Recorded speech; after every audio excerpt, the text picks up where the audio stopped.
Michael പിടിച്ചു വലിക്കരുത്. Police association സമ്മേളനത്തിനിടെ വാക്കേറ്റം. ഇടുക്കിയിൽ police association സമ്മേളനത്തിനിടെ ഇരു വിഭാഗങ്ങൾ തമ്മിൽ വാക്കേറ്റം.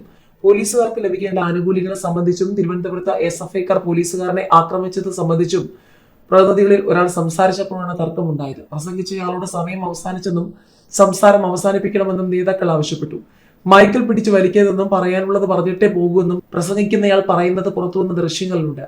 സ്ഥലം മാറ്റിയാലും സസ്പെൻഡ് ചെയ്താലും പറയാനുള്ള കാര്യങ്ങൾ പറഞ്ഞിട്ടേ പോകൂ എന്നും പ്രസംഗിക്കുന്ന ആൾ പറയുന്നുണ്ട്.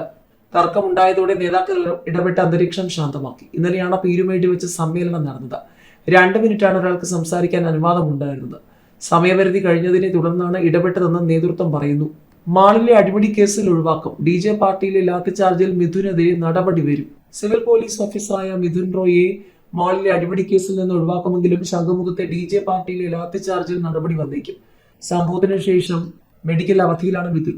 സംഭവത്തിന്റെ റിപ്പോർട്ട് ദൃശ്യങ്ങൾ സമർപ്പിക്കാൻ സിറ്റി പോലീസ് കമ്മീഷണർ നിർദ്ദേശം നൽകിയിരുന്നു.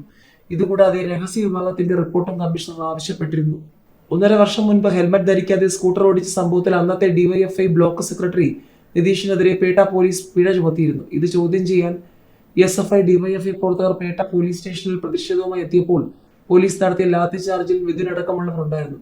ഈ വീഡിയോ ചൂണ്ടിക്കാട്ടി മിഥുനെതിരെ SFI അന്ന് പരാതി നൽകി. വട്ടിയൂർക്കാവിൽ കാർ അപകടവുമായി ബന്ധപ്പെട്ട് 2024 ഏപ്രിലിൽ മിഥുനെയും കുടുംബത്തെ വീട് കയറി 12-അംഗ സംഘം ആക്രമിച്ചതിനും കേസ് രജിസ്റ്റർ ചെയ്തിട്ടുണ്ട്. മിഥുൻ മദ്യപിച്ച് വാഹനം ഓടിച്ച് പ്രശ്നമുണ്ടാക്കിയെന്നാണ് എതിർഭാഗത്തിന്റെ വാദം. പുതുവർഷത്തിലെ DJ പാർട്ടിക്കിടെ ലാത്തി കൊണ്ടടിച്ചതിന്റെ വൈരാഗ്യത്തിലാണ് SFI പ്രവർത്തകർ മാളിൽ വെച്ച് മിഥുനെ മർദ്ദിച്ചത്. ഇതിനെതിരെ കേസെടുത്തത് വിവാദമായിരുന്നു. ഇതോടെ സിവിൽ പോലീസ് ഓഫീസർക്കെതിരെ എടുത്ത കേസ് റദ്ദാക്കാൻ പോലീസ് തീരുമാനിച്ചു.